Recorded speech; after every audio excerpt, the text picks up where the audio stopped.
दोस्तों, आज मैं आपके सामने यह डिस्कस करने जा रहा हूं कि किन किन परिस्थितियों में आप सुप्रीम कोर्ट का दरवाजा खटखटा सकते हैं। पिटीशन के माध्यम से आप सुप्रीम कोर्ट में अपनी बात रख सकते हैं।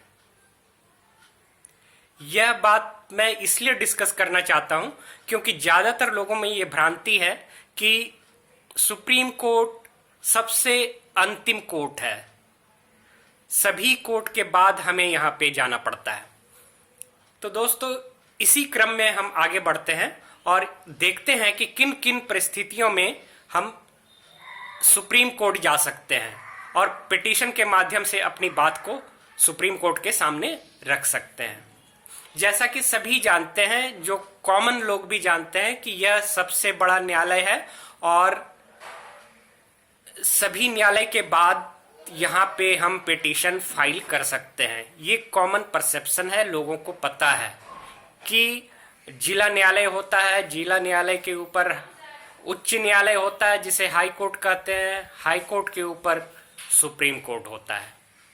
तो ज़्यादातर लोगों को यह पता है कि हम हाई कोर्ट के जजमेंट के खिलाफ में यहाँ सुप्रीम कोर्ट आते हैं। ये बात तो ठीक है, आते हैं, लेकिन आपके और भी अधिकार हैं। आप विभिन्न और परिस्थितियों में भी सुप्रीम कोर्ट आ सकते हैं और पिटीशन के माध्यम से अपनी बात को सुप्रीम कोर्ट में रख सकते हैं।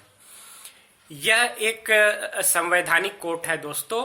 तो हमारे संविधान के तहत ही आपको बहुत सारे पावर दिए गए हैं। आर्टिकल 32 में आप सुप्रीम कोर्ट आ सकते हैं अगर आपके फंडामेंटल राइट्स का वायलेशन होता है, अगर आपके मूलभूत अधिकारों का हनन होता है, तो आप डायरेक्ट सुप्रीम कोर्ट में अपनी बात को रख सकते हैं, पिटीशन फाइल कर सकते हैं आर्टिकल 32 के तहत। तो दोस्तों, इसके साथ ही साथ आर्टिकल 136 में यह प्रावधान दिया गया है कि आप किसी भी ऑर्डर, डिग्री, जजमेंट के खिलाफ जो किसी भी न्यायालय के द्वारा दिया गया हो या किसी भी ट्रिब्यूनल के द्वारा दिया गया हो, उनके खिलाफ भी आप सुप्रीम कोर्ट डायरेक्ट आ सकते हैं। एसएलपी के माध्यम से, स्पेशल लीव पिटीशन के माध्यम से आप सुप्रीम कोर्ट में आप अपनी बात को रख सकते हैं। तो देखा दोस्तों, किस तरीके से आप यहां तक कि डिस्ट्रिक्ट कोर्ट के फैसले के खिलाफ भी आप सुप्रीम कोर्ट डायरेक्ट आ सकते हैं या किसी अन्य ट्रिब्यूनल्स के ऑर्डर के खिलाफ भी आप सुप्रीम कोर्ट डायरेक्ट आ सकते हैं। तो यह प्रावधान आपको आपके संविधान में ही दिया गया है। आप स्पेशल लीव पिटीशन फाइल करके सुप्रीम कोर्ट में अपनी बात को रख सकते हैं। इसके साथ ही साथ कई बार ऐसी परिस्थिति आती है कि आपको लगता है कि आपके केस को एक स्टेट से दूसरे स्टेट में ट्रांसफर करने की आपको जरूरत महसूस होती है।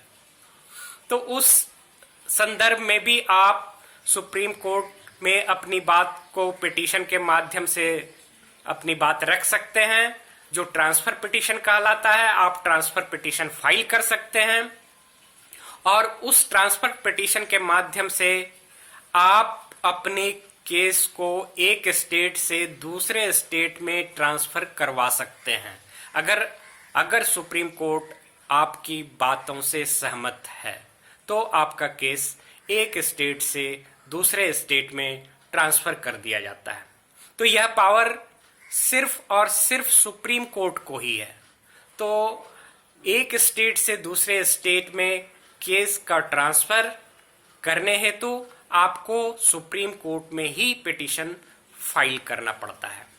तो देखो दोस्तों, अब हमें ये समझ में आ रहा है कि हम सिर्फ हाई कोर्ट के खिलाफ ही हम सुप्रीम कोर्ट नहीं आते हैं।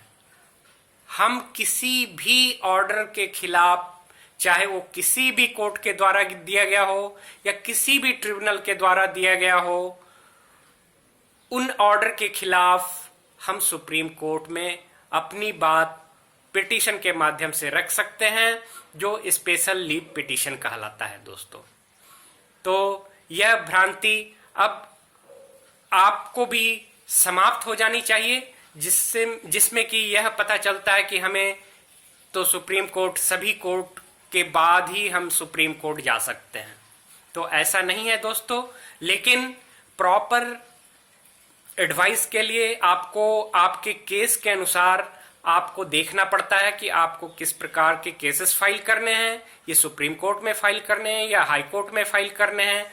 जो आपके जो लीगल एक्सपर्ट हैं, आपके फैक्ट्स ऑफ द केस, आपके केसों को स्टडी करके ही वो सही तरीके से आपको सही राय दे सकते हैं। तो इस एपिसोड में मेरा आपसे यही संवाद करना था कि जो जनरल परसेप्शन है कि हम सुप्रीम कोर्ट में केस सिर्फ हाई कोर्ट के ऑर्डर के खिलाफ ही फाइल कर सकते हैं, इसको दूर करना था। और भी बहुत सारे कारण हैं, बहुत सारे सर्कमस्टेंसेस हैं जिनमें आप सुप्रीम कोर्ट में अपने केस को फाइल कर सकते हैं। यहाँ तक कि आप जानते ही हैं कि जब कोई अपील हाई कोर्ट में फाइल होता है तो अपील में जो भी ऑर्डर होता है तो आपको उस अपील के खिलाफ भी आप सुप्रीम कोर्ट में अपने केस को फाइल कर सकते हैं। अगर हाई कोर्ट आपको सर्टिफिकेट देता है तो आप सुप्रीम कोर्ट में अपील फाइल कर सकते हैं। अगर आपको हाई कोर्ट ने सर्टिफिकेट नहीं दिया है तो आप स्पेशल लीव पिटीशन के माध्यम से सुप्रीम कोर्ट में अपनी बात कह सकते हैं, सुप्रीम कोर्ट में पिटीशन फाइल कर सकते हैं। इसके साथ साथ बहुत सारी कानून है जिसके तहत आप सुप्रीम कोर्ट आ सकते हैं। तो कानून के तहत ही आपको प्रावधान दिया गया है कि किन किन कानून के तहत आप सुप्रीम कोर्ट में पिटीशन फाइल कर सकते हैं। जिस तरीके से हम देखते हैं कि national consumer dispute redressal forum, जिसे नेशनल फोरम भी कहते हैं, उस फोरम के खिलाफ आप अपील फाइल करते हैं तो यह अपील सुप्रीम कोर्ट में ही फाइल होता है। फिर आर्म फोर्स ट्रिब्यूनल एक ट्रिब्यूनल होता है। इन ट्रिब्यूनल के खिलाफ जब आप केस फाइल करते हैं तो आपको सुप्रीम कोर्ट ही आना पड़ता है। तो अलग अलग केसों में आप देखते हैं कि उनमें प्रावधान दिए गए हैं। जिस तरीके से एडवोकेट्स एक्ट में भी प्रावधान है। एडवोकेट्स एक्ट के तहत बार काउंसिल ऑफ इंडिया जो ऑर्डर पास करती है, उस ऑर्डर के खिलाफ भी आपको सुप्रीम कोर्ट में ही पिटीशन दायर करना पड़ता है।